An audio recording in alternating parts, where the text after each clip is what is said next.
A testemunha 14 não é outra senão Eusébio de Cesareia. Ele viveu de 263 a 339 DC. Ele foi grandemente influenciado por Júlio Africano, que por sua vez foi convencido por Orígenes de que a Septuaginta grega era divina, ainda que ela estivesse cheia de palavras que não haviam no hebraico, incluindo os apócrifos, e desprovida de várias palavras que haviam no hebraico. Eusébio era o principal defensor da história da Septuaginta. Ele é a única fonte de algumas dessas citações suspeitas em defesa da Septuaginta que forneci até agora. Então, deixe-me dar os destaques do que ele escreveu sobre a suposta origem do Antigo Testamento grego. Ele escreveu sobre isso em sua obra Preparação para o Evangelho, livro 8, capítulo 1. Ela pode ser conferida no site tertullian.org, juntamente a outros escritos raros.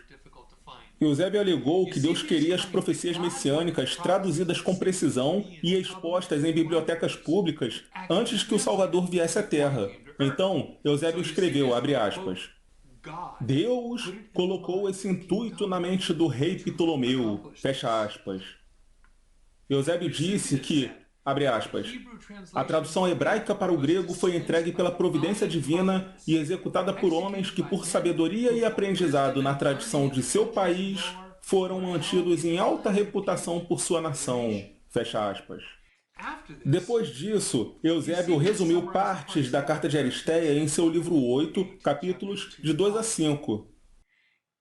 É muito fácil justificar uma lenda dizendo que Deus fez isso acontecer. Só que primeiro você tem que provar isso. Não é porque alguém alega que esse sofisma ajuda na fé que de repente ele se tornará verdade. Isso não passa de uma fuga da investigação acerca da credibilidade do evento.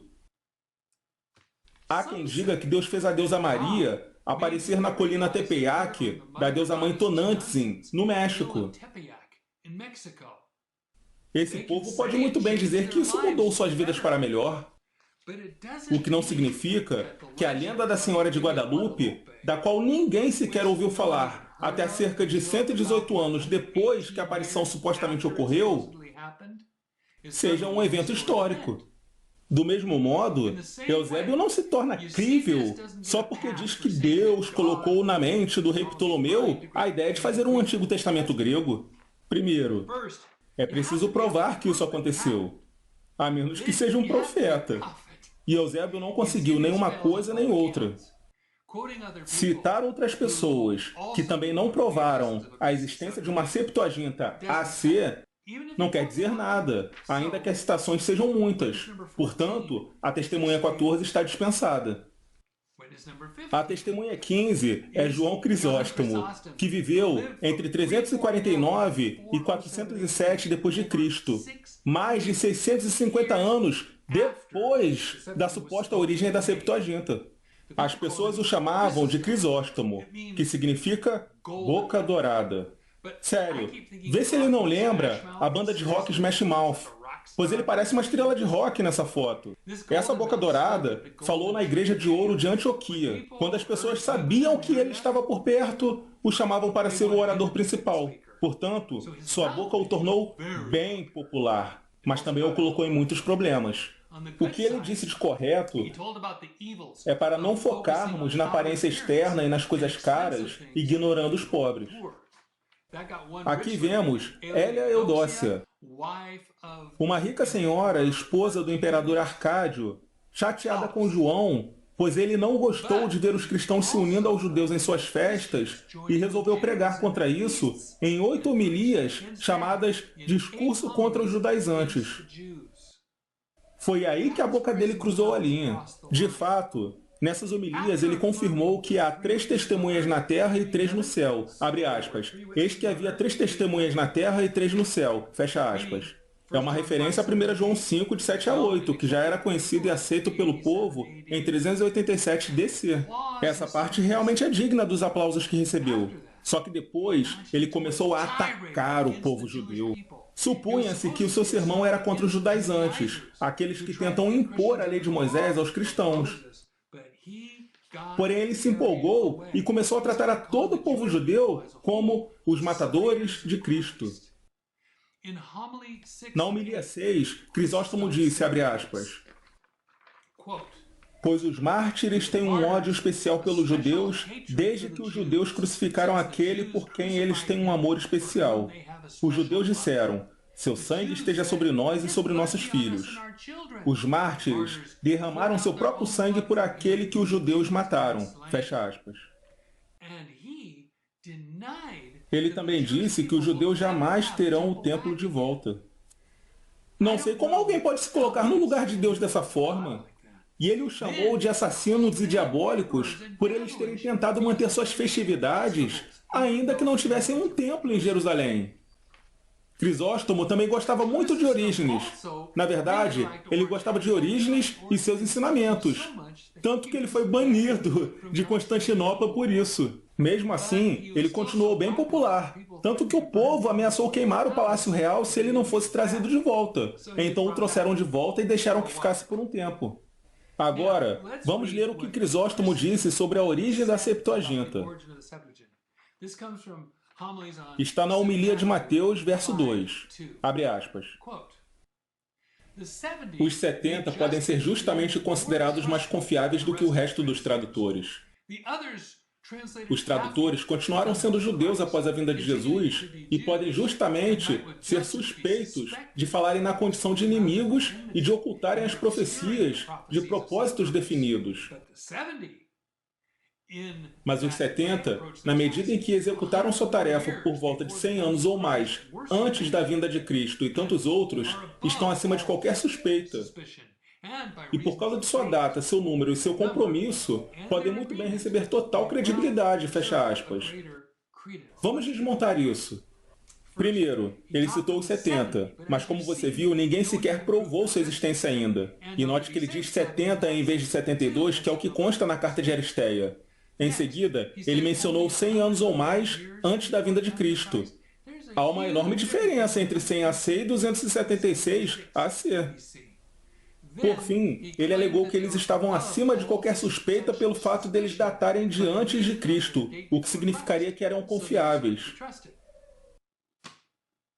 Como posso confiar em alguém que talvez nem tenha existido?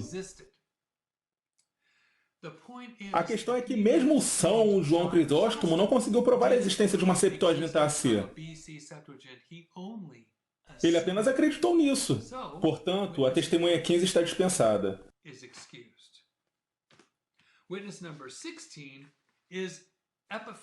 A testemunha 16 é Epifânio de Salamina, da ilha de Chipre, que viveu entre 315 e 403 d.C., mais de 650 anos depois da suposta origem da Septuaginta. É engraçado ver essas iconografias de Epifânio, sendo que ele falou e escreveu contra várias heresias, incluindo a heresia de iconolatria. Jerônimo, o criador da Vulgata Católica, foi seu amigo desde os 20 anos e o chamava de Epifânio de 5 línguas, porque ele falava hebraico, siríaco, egípcio, grego e latim. Ele é mais conhecido por 2 séries de livros. Um deles foi chamado Contra Heresias ou Panarion, que significa baú de remédios. E tem um outro sobre pesos e medidas, no caso pesos e medidas do Antigo Testamento, e que também tem a geografia de Israel. Esse ele não nomeou, mas alguém fez depois. Por um lado, o cara parecia minucioso em seus escritos, mas sua pesquisa não foi tão cuidadosa. Cada uma das 80 heresias sobre as quais ele escreveu foi baseada em boatos. Bastava alguém dizer que algo aconteceu que Epifânio simplesmente tomava isso como verdade com unhas e dentes. Desse jeito, o erro é inevitável. Ironicamente, Epifânio era anti-Orígenes. Ele atacou as heresias de Orígenes e do origenismo, e seus ensinamentos influenciaram nossa última testemunha, Jerônimo, o autor da Vulgata Latina Católica Romana. Epifânio passou anos no Egito ao lado de monges anti-Orígenes.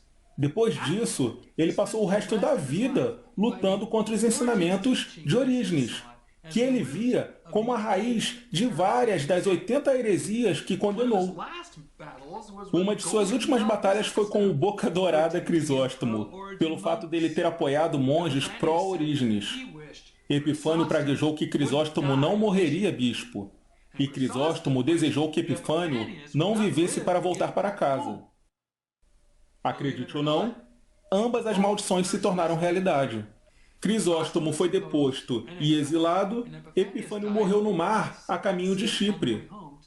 Embora ele tenha escrito bastante, os historiadores dizem que ele não fez a melhor das pesquisas. Muitas vezes, ele confiou em boataria em vez de evidência real. Mesmo que Epifânio fosse contra Orígenes, ele cresceu usando a Septuaginta de Orígenes. Então, ele não disse nada de ruim contra isto, apenas contra Orígenes e o que ele representava. Foi na obra Pesos e Medidas, do 3 a 11, que Epifânio adicionou um monte de elementos fantasiosos que não encontramos em nenhum outro lugar. Aqui está um resumo. 1. Ele diz que os 72 tradutores, 6 de cada uma das 12 tribos de Israel, estavam em 36 células, 2 por célula. 2. As células tinham uma só janela no teto. 3. Todos os 36 quartos eram diariamente trancados. 4. 2 jovens levavam comida para eles, e escribas estavam à sua disposição. 5. A cada dupla foi dado um livro da Bíblia dentre todos os livros do Antigo Testamento usado pelos hebreus, além de Sabedoria de Salomão, Eclesiástico, Baruque, Epístola de Jeremias, etc. Apócrifos. 6. Todas as noites, eles pegavam pequenos barcos e visitavam Filadélfo para jantarem com ele. 7. Eles dormiam em 36 câmaras para que não falassem uns com os outros. 8. Diariamente, os livros da Bíblia eram trocados entre as 36 duplas. Ele detalha bem essa parte. No total, os livros do Antigo Testamento foram traduzidos 36 vezes, assim como os 22 apócrifos. 9.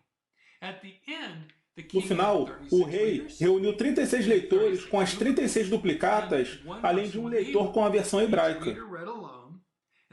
Cada leitor leu sozinho, e depois os demais verificaram seu texto. Surpreendentemente, nenhuma cópia ficou diferente em qualquer palavra, nem mesmo nas adições ou subtrações do hebraico.